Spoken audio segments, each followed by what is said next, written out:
Yeah, g'day everyone. It's that time. Welcome back to the TryPod Live with Winny and Clarkey. We're with you for the next hour or so to preview everything round 21 in the NRL season. Before we get to all that and more, let me welcome in the man that without him, none of this is possible. Winny, how are you going, mate?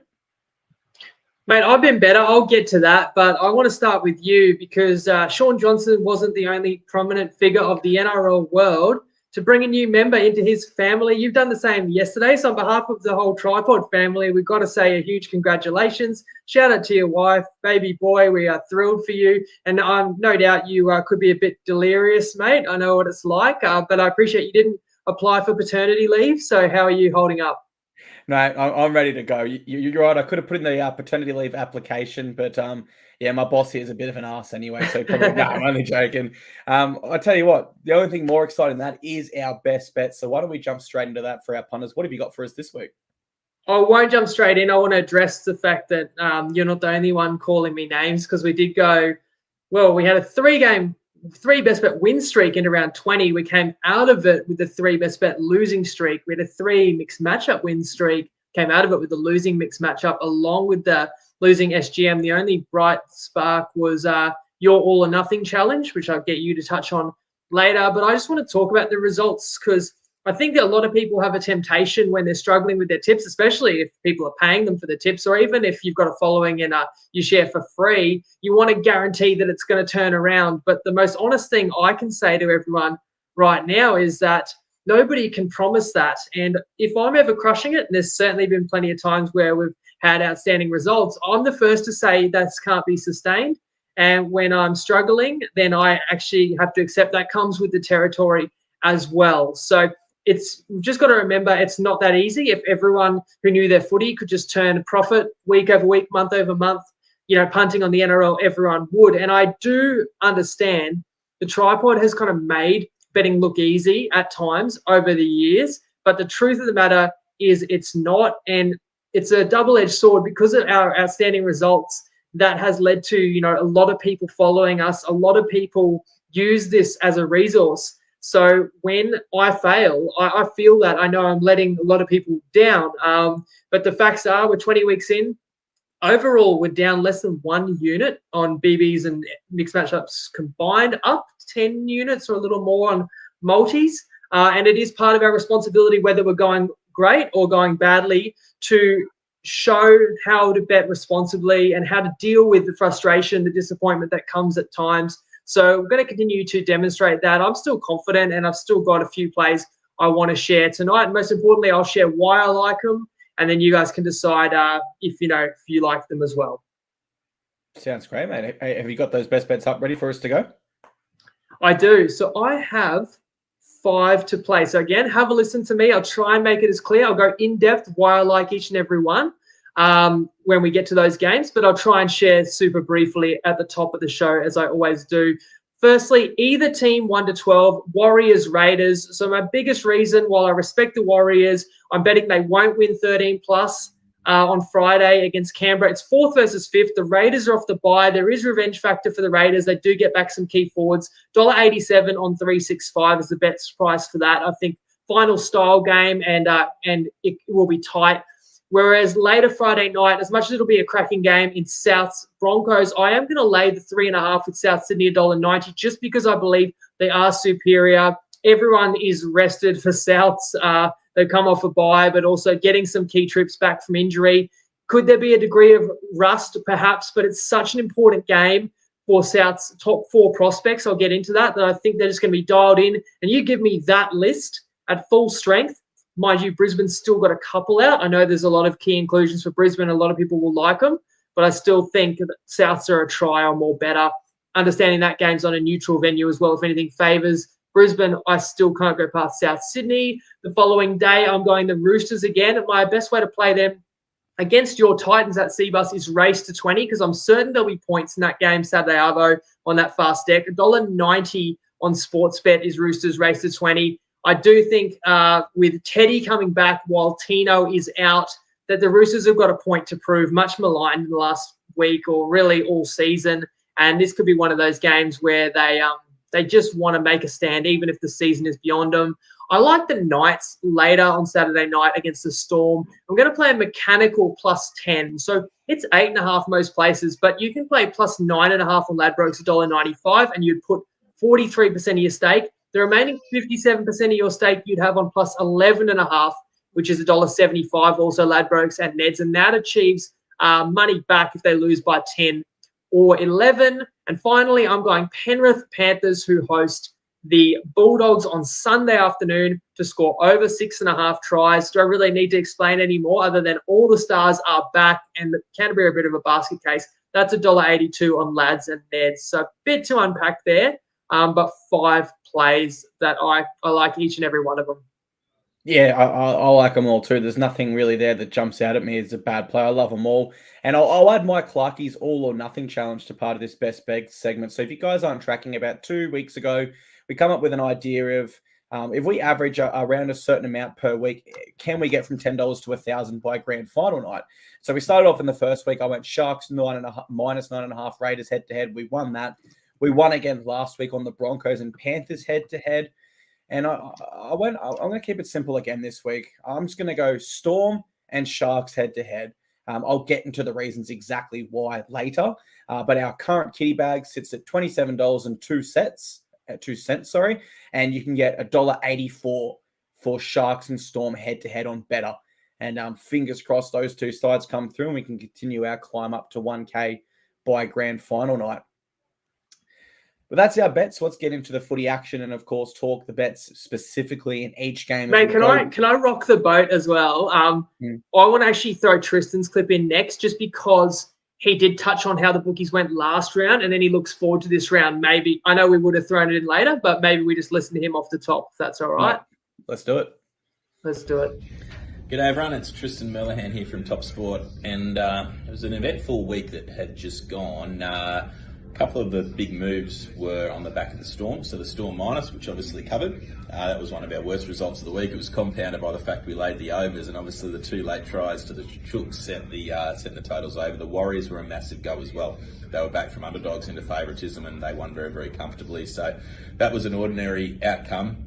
And then the ugly result from our end was the Panthers against the Dolphins, where obviously a number of the Panthers players were rested and the Dolphins were supported at the plus. So that one, Penrith jumped out to a nice big lead, but couldn't quite capitalise. A couple other good results, though. The Cowboys Manly game, that one, fortunately for us, fell on the split. We laid quite a big bet on the plus on Manly, and also a 13 plus bet on the Cowboys. So that fell nicely in the little slot, which got a little bit back in what was a pretty ordinary weekend. We had a lot of multis running into the Eels head to head, and a lot on the minus. So we broke square on the game, but that was the result. We needed the Titans to get the result late to get us out of the hole. It wasn't to be.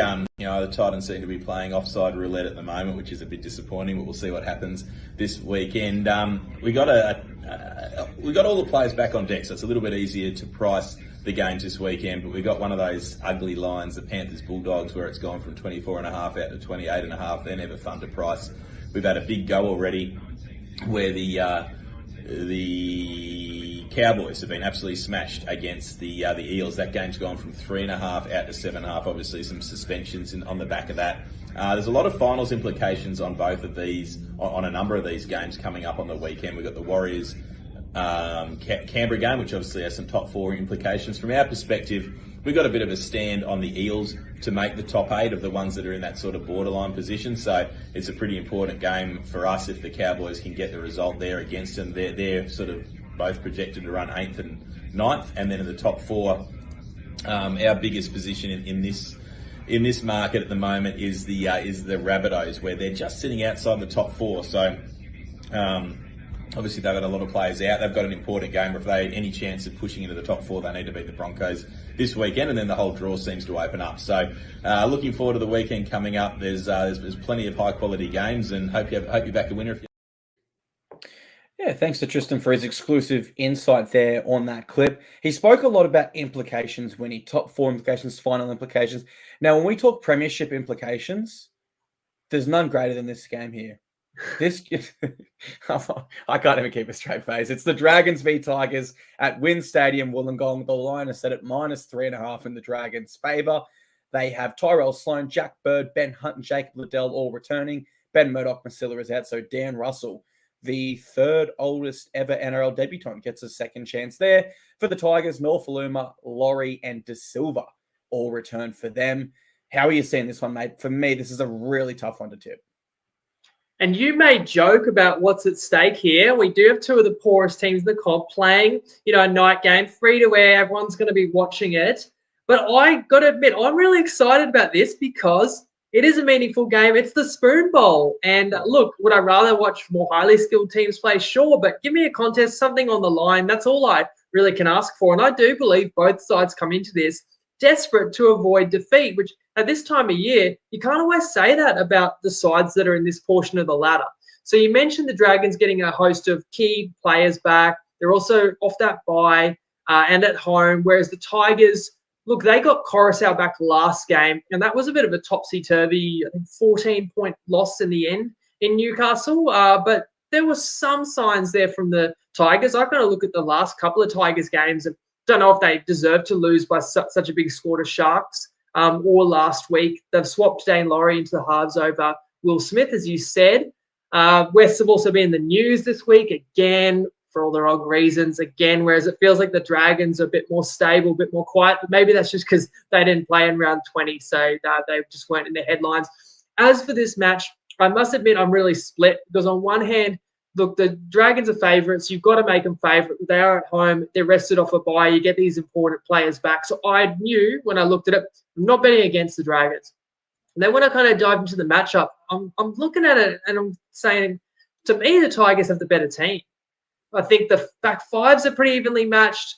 Now, you give the clear edge in the halves to the Dragons, but the forward packs, for me, when you factor in Appy in there, I really like the Tigers along with the bench rotation. So, simplistic view is maybe Hunt's the best player on the field, maybe the difference. But if the Tigers play up to their ability, and they're very motivated to do so, I would say, because they will basically win the spoon if they lose this, I think they could pull the upset. I don't know if others are going to be picking the upset. I imagine most people will side with the Dragons. But I'm staying off it because I can make a case either direction. I will just say, as much of a sicko as it might make me, I'm really looking forward to it. It's one of those games where it's not going to be super high level, but it is going to be a contest. And I guess with respect to the Bulldogs game that's coming up this round, you'd probably rather watch a contest like this, even at a lower quality, than you would a side most likely get pummeled, right? 100%. And so I look at this game and I want to tip Dragons. But because I'm struggling to come up with reasons why I should tip either side, and just based on form this year, we've probably got more reasons not to tip either side, I'm just going to flip that tip and I'm going to go the Tigers. I don't trust myself because I don't know how to pick this one. So I'm actually going to go against myself. I can't tell you why. I'd like to make something up and look like a genius as to why I've got a bold tip. The only thing I've got is John Bateman in the media this week. He seems really confident. Apparently, he's told all the boys that this is pretty much, if we lose this, we are getting the wooden spoon. I'm not a loser. And this is a guy that's broke his last 3 contracts from clubs. So important game, a really important game, you could argue, for that reason. The plus 3.5 line is too short for me to take the Tigers there. I did consider a plus 12.5 into the all or nothing challenge, but I just can't risk it with the Tigers. If they play to their potential and they extend their periods of which they play good, that represents some good value there, although short into a multi. But you just can't guarantee it with the Tigers. It's just too risky for me. But the Dragons, they have conceded an average of 34 points and they've lost their last 3 straight at Wynn Stadium. So although you could say they've got the home ground advantage, certainly in their recent games, they've been poor in Wollongong. So I've got Tigers, but don't bet the house on it. That's all I can just say. to address some comments, mate, Clarkey's Rugby League, are you typing comments while you're on the show? Yeah. Or have we got an imposter? Are you okay? Yeah. All right, just wanted to double check. And I wanted to address Luke's comment. I love that there. Imagine if the NRL had relegation, then would be extra spicy. This would actually be such an epic game. I don't know.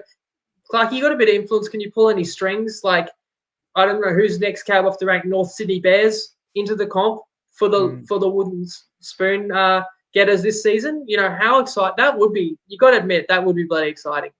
It would be amazing. The only issue I have is that the Sydney Roosters are currently aligned with the North Sydney Bears. So whilst they, look like they're ready with their roster, a lot of those players would go back to the Roosters. I think one day the sport will get there, especially with people like Volandis and audacious administrators in charge. But right now, I don't think we're quite ready for promotion relegation system, as cool as it would be. And because you can imagine, this stadium would literally be packed out with fans of either side, knowing the importance. But maybe one day, and I think it'll be awesome if we get there. Friday night, we've got the Warriors v Raiders in Auckland, New Zealand. The line is set at -7.5 in the Warriors' favour. Marata Niakore returns for them, as does Bunty R4. Josh Curran and Bailey Sirinen make way. For the Raiders, 3 big inclusions. Pasami Saulo, Josh Papali'i, and Corey Horsburgh all make their returns. Now, we were both on the Raiders last time this game played. That was the one here in Canberra. Are you going that way again, or are you leaning more to the Warriors this time? That's it. Hey, rematch of the ill-fated Crocus 300th game. That was only 6 weeks ago, and you don't need to bring that game up. It's seared into my memory. In case anyone else has forgotten, I took the Raiders as the best bet. They were -4.5, and I said at the time I rated them the better team, and they did lead at halftime, but I think they lost the second half something like 28-4, so they were kind of routed in the end. And now I can't sit in front of people and say I think the Raiders are the better team, because since then, the Warriors had one dud performance. It might have been the next game. We know they lost at home to Souths, but the last 2 weeks, New Zealand, demolished the depleted Eels, if you want to take something away from that win. But then they just smashed a full-strength Sharks. That got everyone's attention on Sunday.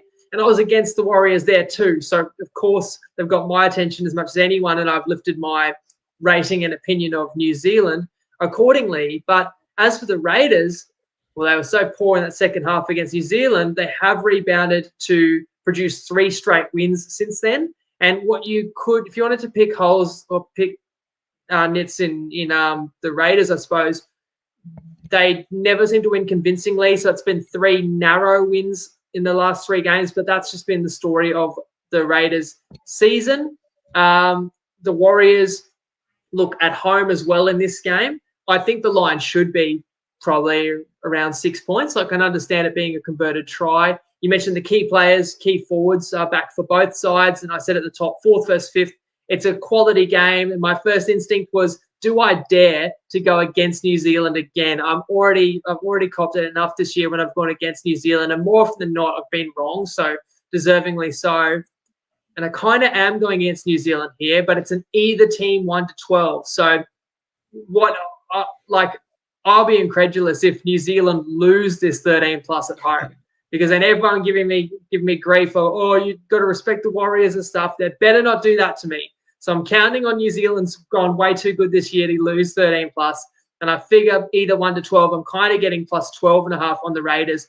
And the Raiders are a strong team, as I said before, off a bye. And I just think that Canberra's underrated because they haven't showed as much of their potential as what they can compared to New Zealand. I think we have seen everything New Zealand's capable of this year. And I've got to admit, it goes beyond the players they put out on the park. There's an incredible cohesion and spirit that you kind of have to factor into the line.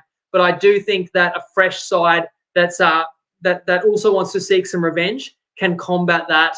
And I think this is going to be a really high-quality, entertaining game. So I am going 1-12 because I give the Raiders even a chance at the upset, just not 13+.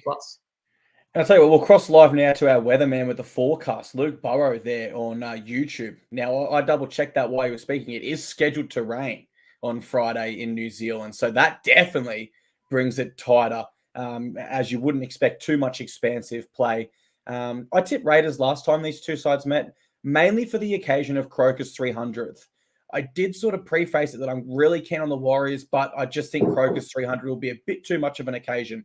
It wasn't. So I have to respect the Warriors this time, especially because now they're at home where we know they're building a really good record. It's strange because you go back to the start of the year, Winnie, and all my Warriors tips, there was the one against the Cowboys early in the season. It was a gut feeling or it was a bold prediction. Now you can just tip the Warriors and it makes sense. And I really love that because, New Zealand's a side that still don't, in my opinion, don't get the respect for what they did to keep the game going. So it's a great. They're just a great tip, and it's really, really good to see. They have scored the most points of any NRL side, in the past 5 weeks. And Raiders are typically a side that's been winning by low margins this year. Their win over the Dragons, it was a 10-point win. That was their largest all season. So you are right. If they go out and win 13+, oh god, that would be very, very, very unlucky. But I'm going to go New Zealand in this one. Raiders are tough. They won't go away. So I'll go Warriors 1-12. I think they'll get through the game pretty comfortably. I think the Green Machine will be thereabouts, but always just behind the class of the Warriors. And then I'm tipping Sean Johnson for another maximum point tally game, continue his rise there. Where it becomes interesting, Winnie, if the Warriors win this, they will go into the top 4 based on points differential, most likely. If Sharks were to get a huge win, they could leapfrog them, but that game there absolutely has top 4 implications. Friday night, primetime game. We've got a rematch, Bunnies v Broncos, this time in Queensland again, but on the Sunshine Coast. The line is set at -3.5 in the Bunnies' favour.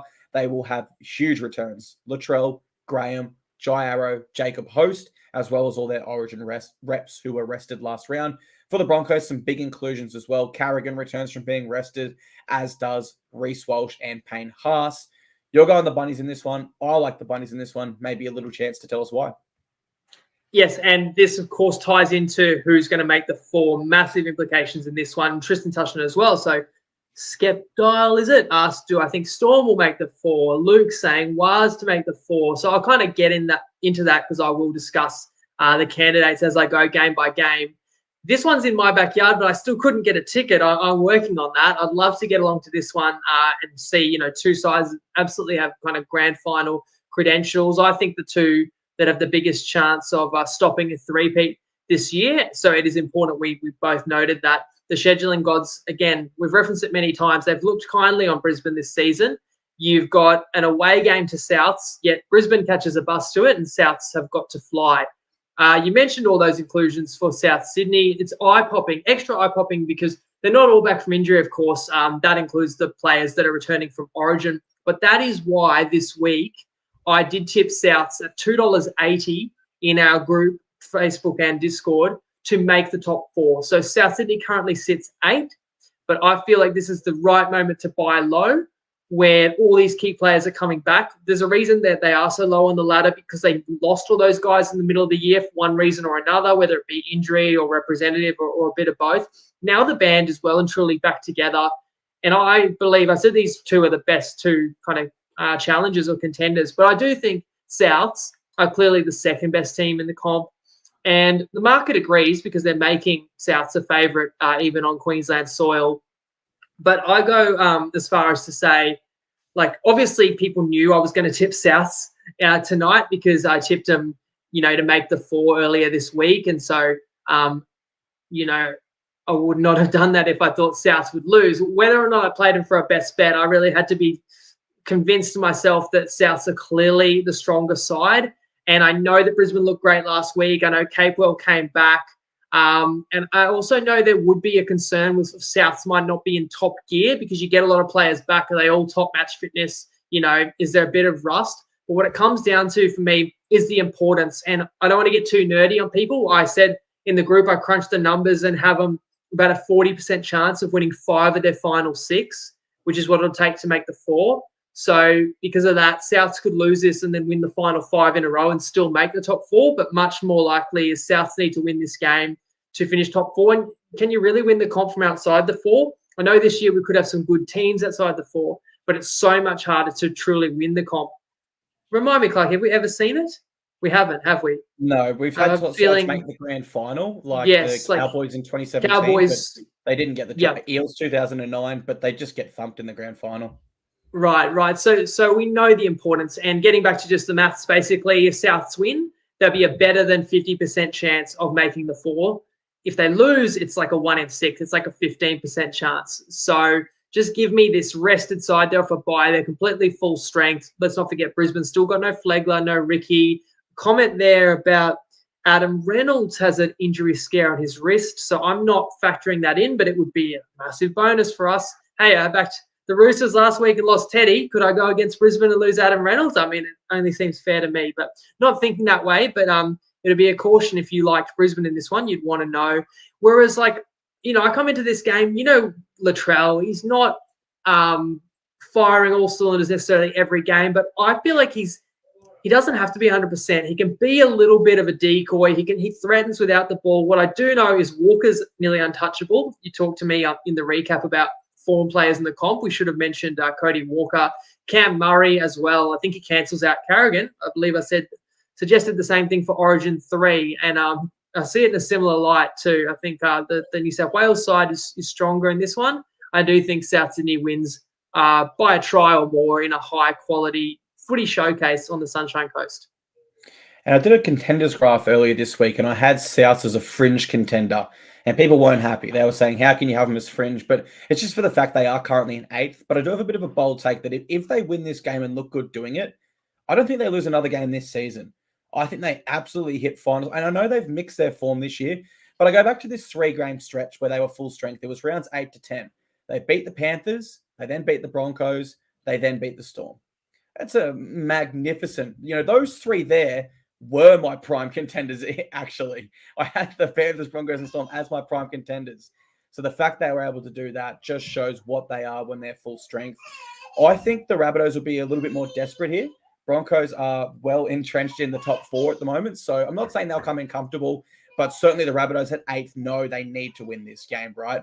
And so in Queensland, they beat them at Suncorp 32-6. That was in round 9. Both sides have continued to trend in an upwards direction, you would say. If not for Bunnies, you could mention they've been unlucky due to their injuries. Bunnies are 4 from 4 at Sunshine Coast Stadium, but Broncos have been really good on the road this year. They've won 8 from 9. So I do think this will be a tight one, but I'm going to say Rabbitohs here, and I'm going to tip Alex Johnston to score. If he does get that try, Winnie, he will move to outright 3rd behind Slater and Ken Irvine on the all-time try leaderboard. I've got that graphic ready in my Google Drive. That's how confident I am. But don't forget for this game as well, every week we'll be cooking up a same-game multi thanks to Better. Our Better sign-up link is in the show description here live, and if you were listening as a podcast. And of course, if you do sign up, make sure to message the TryPod page on Facebook. But before you jump on any bookie, think, is this a bet you really want to place? For free and confidential support, call the number on the screen or visit the website. That information is also in the show description if you are listening as a podcast. And looking forward to that same game multi too there, Winnie. It's going to be it's a lot of potential in how you can build that one out with 2 great sides like that. Let's move on to Super Saturday, though. It opens with the Gold Coast Titans v Sydney Roosters. We're at Seabus Super Stadium on the Gold Coast. The line is set at -3.5 in the Roosters' favour. For the Titans, Tino Fa'asuamaleaui is out, so Isaac Liu moves to prop, Aaron Clark to lock. Stimson returns via the bench, where Jaden Campbell joins him also, as AJ Brimson is back at fullback. For the Roosters, Teddy returns, Manu to centre, Suali'i to the wing, Jake Turpin to hooker, Brandon Smith via the bench. I will hand over to you and mute my mic because you can probably hear my daughter crying in the background. My apologies, everyone. You're right. We understand. She probably doesn't want to hear what I've got to say about this game anyway. I know the whole household are staunch Titans fans. And look, I backed the Roosters on the weekend, and I'm not going to say I had the right side. They let in 30 straight points, 24 straight points at one stage. But I mentioned already, Teddy was a surprise withdrawal, did us no favours. And had you watched the game, you would have to agree with me. The Roosters should have led it by 2 tries, if not more, at the start of the second half. Could have been a different game, perhaps. Of course, as I said in the recap, I'm not going to say that the inability to take opportunities like the Roosters, suffered from is bad luck, because that's been symptomatic of the Roosters' whole season. So this is their issue. So I was kind of thinking you can't play Roosters here because that's the dream crusher. That was the season on the line. But then I started to hear interviews, like I heard Brandon Smith talking about we just have to win every remaining game, so they kind of feel like they're not eliminated yet. So maybe this is the final all-in. You don't want to keep back in the Roosters waiting for that great performance. But I mentioned Brandon Smith. He hadn't played for 2 months. He played last week. Arrested Teddy comes in, and he's copped a lot of criticism and scrutiny, especially all year really, but especially in the last few days. They're saying, how could you captain, leave at a time in a game like that? He's going to want to come in and prove the naysayers wrong, as he kind of did for Origin 3. And what gets me over the line and why I am going to take the Roosters here, and again, my best bet is race to 20 at $1.90 on Sportsbet, is, sorry, Clarkey, but I do feel like it's a decent spot to fade your Titans. Again, I know I paid the price with that one last week, but I stand by that tip against Parramatta. If we don't, get Parramatta reduced to 11 on 13 at a critical stage, maybe Parra covers that line. But I've been really impressed by how the Titans have fought to the death the last couple of weeks, but it's hard when you've had back-to-back heartbreakers and, dare I say, back-breaking defeats. And now you lose your captain as well. I think that another, overall thought I have about this game is that it's a Saturday afternoon. It's on the fast deck at Seabus. I just don't know if either team's going to be highly motivated defensively, but I do think that the Chooks come out with a point to prove and will want to turn it on. And, whether the desperation's there for the entire game, I'm not sure. But I feel like the winner of this game is definitely going to be in the 20s, if not both. So I felt like I'll play the Chooks and to score plenty of points. And so I went race to 20. I like Ryan's theory in the comments. He says Titans coming off of 2 tough losses, mentally good spot to fade them. I like that, Ryan. It's 3 difficult losses. The Raiders one was equally as tough because I felt like that was there for us to win. And then the field goal stuff the following 2 weeks. This is a tough one for me to break down. My official tip's always different. I have my own Gold Coast Titans podcast where I'm a little bit more optimistic and talking of our chances. On this one, there's betting implications involved and, potentially people's tips, whatever it might be. And so I've got to give my confidence rating. It's probably below 50%, if I'm absolutely honest. We lack leadership already. You take Tino out of this side and the only really leader we've got left is Kieran Foran. Now, he did have a good game last time. He required to step up, but you know what I mean? This is about as do or die as it gets at both sides as far as finals is concerned. But I do think that if that narrative suited either side, it would be the Roosters. They're a side that would definitely have more belief after the Titans losing 3 really tough ones in a row that no doubt it enters the mind. If we just won 1, if we had won 2, we were so close. And ultimately, the Roosters have won their last 9 straight over us. They're a very good, they're like the Sharkies. They're a very good team usually against bottom 8 competition, which we have been largely for the bulk of those games. And we've not beaten them at home since 2016. So we're talking 7 years since we last beat them on the Goldie. The only positive I've got for us is it is David Feeder's 100th NRL game. I hope that motivates our team. I hope Kieran Foran steps up as a leader and sets him up on the outside for a try in his 100th. They have a big game together. But that's all hopes, right? And optimistic. And so if I have to give an official tip using my head, not being silly about it, I would say Roosters win here. I probably think they win 1-12. And I'd be inclined to think they probably can cover that line as well, particularly if they're at their best. There's this narrative around Teddy and he's playing so poor this year and he's really fallen off a cliff. Realistically, there's only been 2 games where he hasn't had a try or a try assist. He's averaging about 6 or 7 tackle breaks per game and 182 running meters. Now, Jareem Buller, who is the best find of the year and he's an amazing rookie, his stats aren't that good. Do you know what I mean? So there is this expectation attached to Teddy, but if we compare him to the rest of the competition, he's not traveling that bad. He's just not at his absolute peak elite form. Maybe not fair to compare him to a rookie, but you get the gist there. But yeah, maybe it's a bit like my best bet record always gets compared to what TryPod's done in the past. So when you set a high standard, then you get held to that, for better or worse. And look, one thing I get a lot of, I always get a lot of feedback, and certainly after, I bet losers here or there, people always say things like, oh, I never understood your bet there, or you got that bet wrong for reasons X, Y, Z. And I always think, well, no harm done, no problem, because you knew that you had the winner. But what I never shy away from is kind of people disagreeing. So I think there's a couple comments even coming through. I just want to address some of the comments. I just question mentally if they will be able to get up and the coach is able to get them up. Liu is a downgrade, but your point is valid. Roosters, Justin said, that was Liam. Justin says Roosters have only hit 20 twice since April. So that's true for sure. The shortcoming of this side's been their inability to find points. I think this would be one of their strongest attacking lineups they've been able to field in quite a while. And again, you've got to factor in the opponent. No disrespect, Clarkey, but Titans in a day game, how many times have they kept an opponent under 20? Matt says Roosters after a season-ending defeat, hard to trust. And I guess that's why I went the direction of scoring points as opposed to necessarily margin or keeping the opponent down. Colt says we, in brackets, he's also a Titans fan, Clarkey, we are going well without winning. We need a change of luck. And a twist of fate says, this isn't the Roosters team we're used to. They've lost too much talent. Cost them finals. The Titans are scrappy. I reckon they get them. I got the Titans at the line. JK even says injured player theory, as in will the Titans lift with Tino out? But Ryan is with me. He mentioned that point, and you echoed that the tough losses. And the point I take out of that too is every one of those Titans games, and as you said, it goes back at least 3.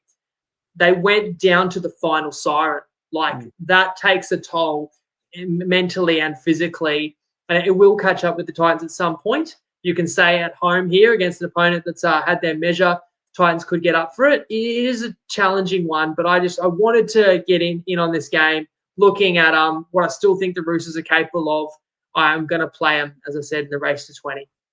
Yeah, Roosters only averaging 16 points per game, but Titans have leaked a whopping 433 points this year. That is the fourth worst, in the competition right now. So, yeah, unfortunately, mate, it sucks to say, but I probably am with you with your tip there, and I probably do think Roosters will pip us if I have to. Gun to the head, if I've got to give a tip, I think they'll get us.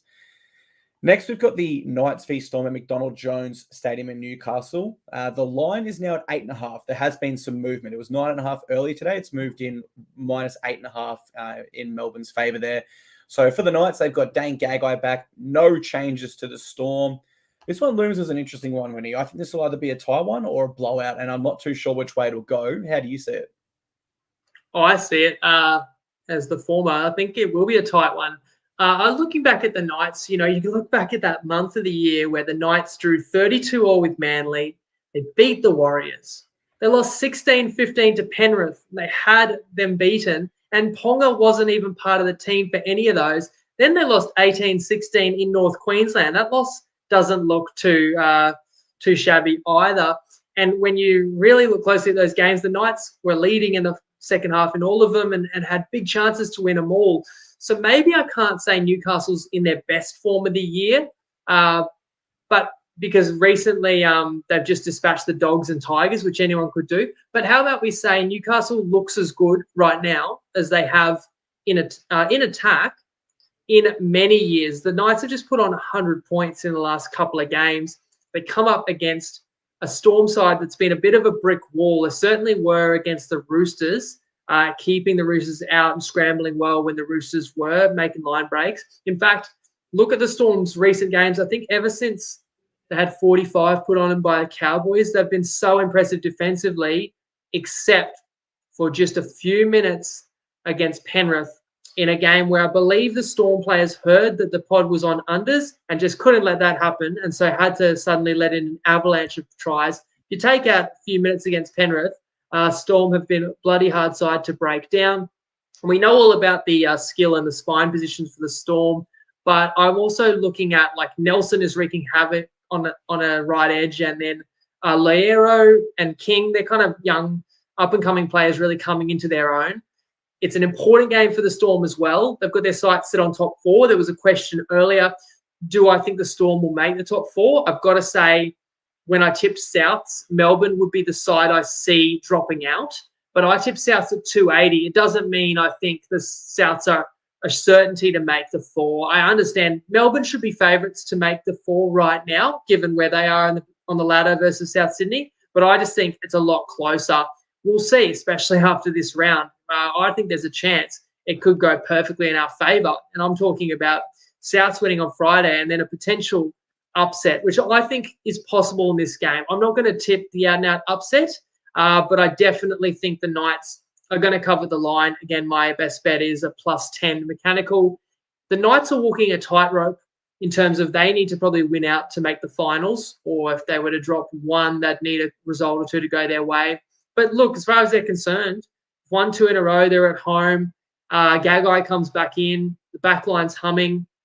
There's no reason not to throw everything at the Storm. In fact, I'm always looking at teams that could be a little low on petrol this time of year. You can't say that about Newcastle when the last 3 weeks have been a training run against the Dogs, a bye, and then a pretty comfortable win against West. So all in all, it's a simple handicap for me. I don't think the Storm are way, way better than the Knights. And then I factor in the fact that the Knights are full strength, where the Storm, they're still a few weeks away from having Pappy maybe. And there's just an opportunity to pour it all out against Melbourne at home. then I was trying to think, how do I play this? I definitely considered the first half line, but I've gone the full game line because I think even if the Knights were down, they've showed they've got points in them where they could chase as well and fight back. So I think this is another really entertaining game, genuine chance of an upset, and that's why I had to take the start. Here's where I'm a little bit concerned for the Knights in this game. I compare it to the Sharkies. Now, the Sharkies had the big wins over Dragons and Tigers. They then come up against the top 4 opposition in Warriors and got a little bit of a reality check. I do wonder if the Knights are in for the same. Yeah, 66-point win over the Bulldogs is great, and a 34-18 win over the Tigers is great. But is that going to happen against the Melbourne Storm? I don't think so. You mentioned their stretch. I calculated it while you were talking. Without that Panthers game, since they lost to the Cowboys, they have averaged 9.5 points against them per game. So very, very, very good defensive stats, you would say there. And Knights have worked well to restore that home record this year. They're 5 from 7. But this game gives me Penrith Panthers vibes where they might be in it. They'll be close enough, but it's probably just a bridge too far against the elite of the competition. I look at Kalen Ponga. He's had 6 try assists in his past 2 games. And the Storm just have this way where they seem to always shut down the opposition's best player. I don't expect Kalen Ponga to have the most impact that he could have here. And he's actually 0-7 against the Storm in his career. He's never beaten them. They've always found a way to shut him down. These sides have played only 2 times in the past 2 years. And Storm's collective record in those 2 games is 98-6. 98-6, that's the collective score from the last 2 times these sides have met. You add to that, the Storm have beaten the Knights 11 straight. That's going back about 5 years there. And I just think that the Knights' best ability is their tackle break ability and Kalen Ponga. I think the Storm will shut down Kalen Ponga. And as far as tackle break ability is going, the Storm have shown they have really great goal line scramble defense where they've missed a bunch of tackles but found a way to come through. So I have to tip Storm here. I also think they will cover that line. But I hope they don't. Best case scenario for us here, right, is Storm winning, but by like 8 points. So we get our best bet and we get our all or nothing challenge. That's right. Although, yeah, now I'm behind the all or nothing challenge, which you've picked, and you've gone Storm, and there's definitely plenty of room to thread. It's not really threading a needle there, which is anything like you said. Storm 1-9 is fine. Question there: is Storm top 4 possible? Look, it's certainly possible. It's like $1.65 right now, and I think it deserves to be odds on. And Melbourne are currently 3rd on the ladder, right? Can they win the comp? I'd have to say I've got Melbourne probably the 4th or 5th best side. But I did mention Pappenhausen before. That is a bit of an X factor. There's still time. I'm skeptical, but could he come back and boost his side? It is possible. And anyone that ends up in the top 4 has a real opportunity. Now, just one more note about the Storm.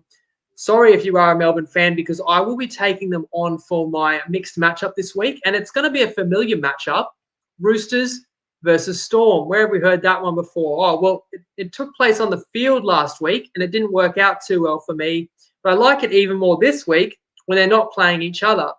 And I just need the Roosters to outscore the Storm. And that's $2.50 odds. You can have up to 150 on that on Toppy. Our promo code's TP Live. Why? Because the Roosters play the Titans. Again, not a defense known for holding oppositions out all day. No Tino. And then I've got the Storm, who are playing against a fully motivated, full strength Newcastle, who are at home, who I've got as a best bet. So it makes a lot of sense for me to build in those 2 games, which will be one after the other on Saturday there. $2.50 odds is a pretty solid price as well, I think. Yeah, great to see the mixed matchup back-to-back. Adds a little bit of spice to that Super Saturday. Love it, mate. Let's jump into the 7:30 game. We've got Cowboys v Eels. We're up in Townsville at Queensland Country Bank Stadium. The line is set at -7.5 in the Cowboys' favour. No changes to their lineup. For the Eels, they're without Regan Campbell-Gillard, so Offa Hickey Ogden moves to prop. Sevo headed to the judiciary and failed, so he'll be ruled out. I don't know if we know who will come in for him on the wing, but it would be either Wonga Blake or Hayes Dunster. I think it'd be Hayes Dunster because Wonga Blake's on his way out. How are you going in this one? Was there a best bet for the Cowboys in this one? I can't quite remember. No, because that line had moved. So whenever I see Cowboys Eels, I straight away just think, man, how close were the Cowboys to the grand final last year? That had the Eels on the brink. if not for letting Parramatta come back from at least 8 or 10 point deficit, with RCG scoring a double, which ended what was such a great season for the Cowboys in despair. And at least the Cowboys don't have to worry about Reg in this one. As you mentioned, he's suspended for that moment of insanity against the Titans. Likewise, Sivo is out as well. And the Cows come in as one of the hottest teams in the whole NRL. And I mean, I think the Cowboys might be better than Melbourne. But when you're talking about who's better and talking about who's got a greater chance, of winning the comp, they're not necessarily the same thing. So, Brisbane's so much higher on the ladder, you might say they're a better chance of winning the comp than Souths, but not necessarily as good. And same thing for Cowboys versus Melbourne, I'd say. The Cowboys are a lot better than your typical 9th place team, but they're finally hitting that form that a lot of us expected a lot earlier this season. And so I would probably be on the Cowboys in this one if the line was a little bit lower, like it was on Sunday night when actually Nicole, a great friend of the show and man who shares a lot of tips in the TryPod group and Discord, he shared North Queensland minus 3.5 at $1.90. And you knew at that point that Sivo and RCG were in high likelihood going to be suspended. So if that line was available tonight, clearly I'd be on board. I'm going to remind people again, Dylan Brown is still out. I think this is his last week out. And RZ did play for the Cowboys for what it's worth. But look, I don't think the Eels will be easy beats. I've seen a couple of comments of people who boldly actually predicting the Eels. I dare say, I suspect they could be Parramatta fans. But I am not getting in front of this Cowboys side with the serious momentum they've got. I think North Queensland will get a bit of payback for last year's prelim at this venue. Round 13 as well, the Eels were victorious over the Cowboys back when the Cows were struggling. So not much more I need to say about this one. I think the Cowboys, begrudgingly the line's probably moved too far to be a great bet in my eyes, but I would only be looking to North Queensland in this one. I'm the same. I'm looking to North Queensland in this one. Both sides realistically in pretty good form. They actually played in round 13. The Eels lost that game. From that point, they've gone on and improved their season. They've actually only lost one game since. That was the Warriors one with a lot of their side missing. For the Cowboys, they've not lost at all since the last time these two teams played. In that time, they've had wins over the Rabbitohs, Panthers, and Storm, which I would class all as pretty high up on the contender chart this year. So I favour the Cowboys for that reason. They also have that home advantage, and they've won their last 5 in a row at Queensland Country Bank Stadium. It's a happy hunting ground.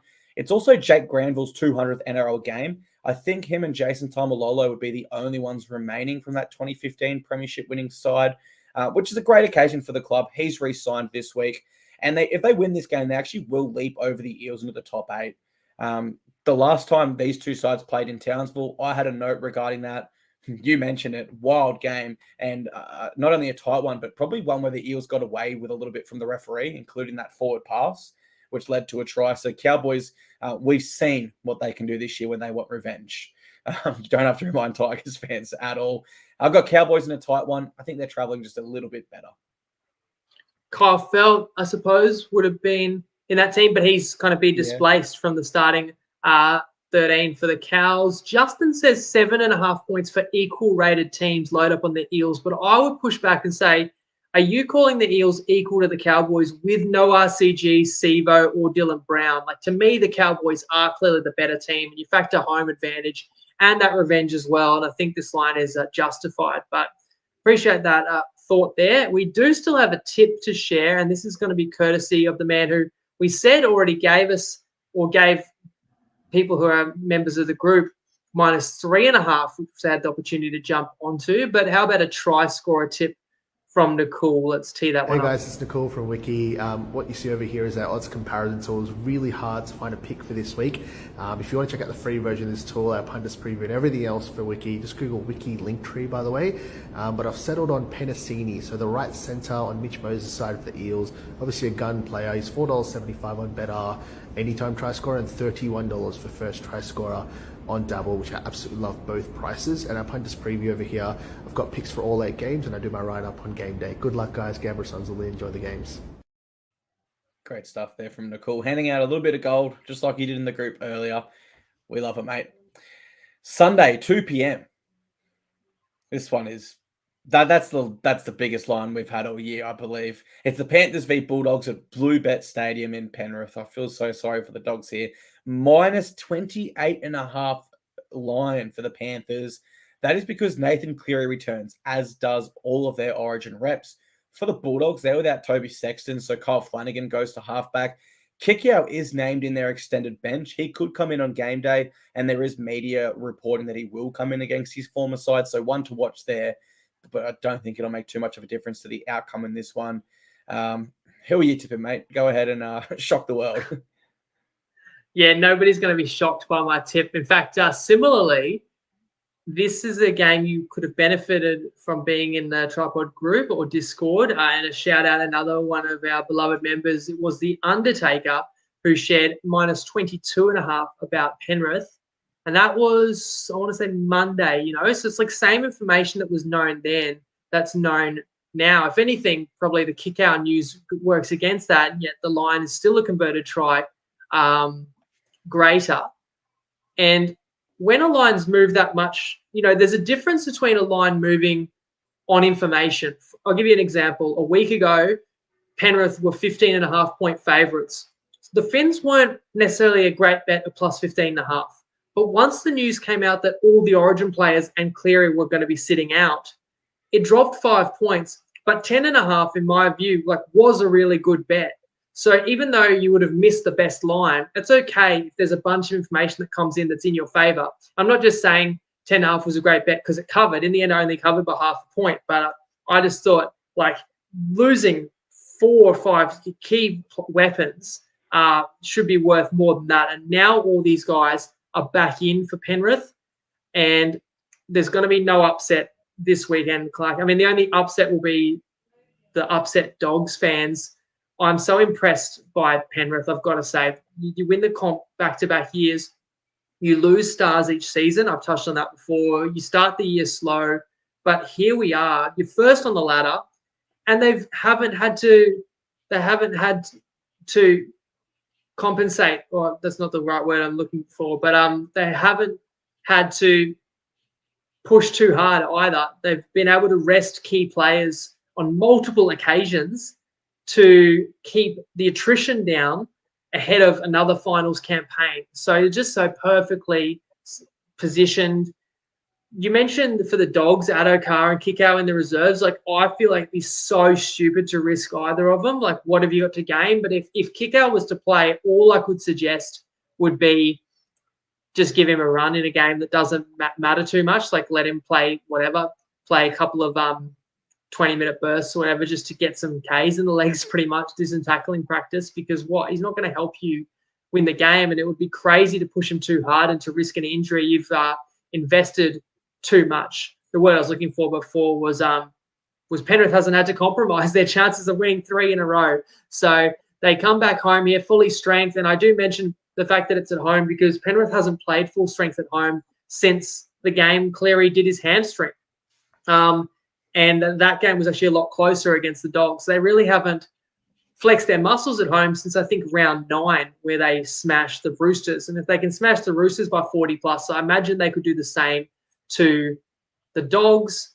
I could lay the points. The best line right now, you've got 28.5 on the screen, 26.5 still available on Sportsbet. But I just think in a daytime game, maybe the Dogs have 1 or 2 moments in them in attack, as we did see them score 20 against Brisbane. So I just like the Panthers' chances of scoring because the Dogs have got no toughness about them. And I went over 6.5 tries in case they play it safe with Cleary's kicking. Maybe Critter keeps the kicking duties. They're pretty interchangeable bets, but I went over 6.5 tries. You probably got to score over 6.5 tries to score over 36 points anyway, I figure, whereas you can score 7 tries and end up with 36 or less. Realistically, I think Penrith scores 40+. Yeah, I agree with you, actually. I think the Bulldogs will have a moment or two in this game through Matt Burton. He always seems to play well against his former side. But certainly the only compromise in this will be the Bulldogs' defense. Largest line of the season, and for good reason. Panthers are always brilliant at home, whereas Bulldogs have actually only won 2 games outside of home games this year. Tough to convince me or anyone that they're going to come to Penrith and break that, where the Panthers are 32 out of 35 recently at home. They rarely lose there. And if they do, it's to do with the wet weather. For 2 of those 3 losses anyway, it was literally torrential rain. Panthers have beaten them by at least 12 points in the past 5 games. So certainly 13 plus looms likely. Probably not too much value in it. I haven't even looked, to be fair. Bulldogs have conceded more in their last 5 games than Penrith have conceded the whole season. So again, when we look at this, not only from an attacking perspective, when we put in the defensive stats, doesn't get pretty. You guys know I love a milestone game. It's Nathan Cleary's 150th game. I'm going to tip him for MVP in his return with at least 4 try involvements. I think he could score and have 3 try assists or something crazy there. I think Panthers by 30. This is against the Dogs side that lost by 66-0 only 2 games ago, realistically. And I don't need to say those stats again. We'll move on for the sake of Doggies fans. It's going to be a really tough game. Sunday, 4 p.m, Sharks v Manly. We're at PointsBet Stadium in Sydney. The line is set at -8.5 in the Sharkies' favour. Teague Wilton is out for them, so Jesse Cole-Kewen moves to back row. Dale Finucane returns. Interesting one here. Connor Tracy into the centres. Sio Sifa-Talakai to the bench. Moylan dropped. Braden Trindle, their new 5'8". For Manly, Matt Lodge makes his club debut via the bench, and Sean Keppie joins him there also. Now, how do you go for this one? Because, the question is immediately, do you think Manly are a finals-bound side? And if you do, that fundamentally shifts your tip, I suppose. But if not, we know the Sharkies' record against bottom 8 sides, right? That's it. So I look at Cronulla. This is a team that's been kicked pillar to post this week, rightfully so. You imagine not many punters would be keen on the Sharks, although the prevailing narrative is loud and clear. The Sharks can't beat anyone in the top 8. But Manly are not a top 8 side. So therefore, we could see the flat track bullies take out their embarrassment on the smaller kid in the playground. And most likely that happens. The Sharks are at home here, and they probably are too good to receive that amount of criticism and not respond to it. I said on the recap, firstly, that Cronulla was so poor, and I understand that as well as anyone, because not only did I think they'd make a game of it in New Zealand, I tipped them to win that game. So I was ultra disappointed. But I think I'm also one to say Cronulla's not actually as bad as everyone's making it out. Like when I said they're frauds, I meant in terms of being a true contender, but not frauds as in masquerading as a top 8 side. I think they are a top 8 level side. When you beat the below average sides consistently and often by big margins, it does still count for something. So I would not be surprised if Cronulla does that this weekend, but Wilson's a big loss.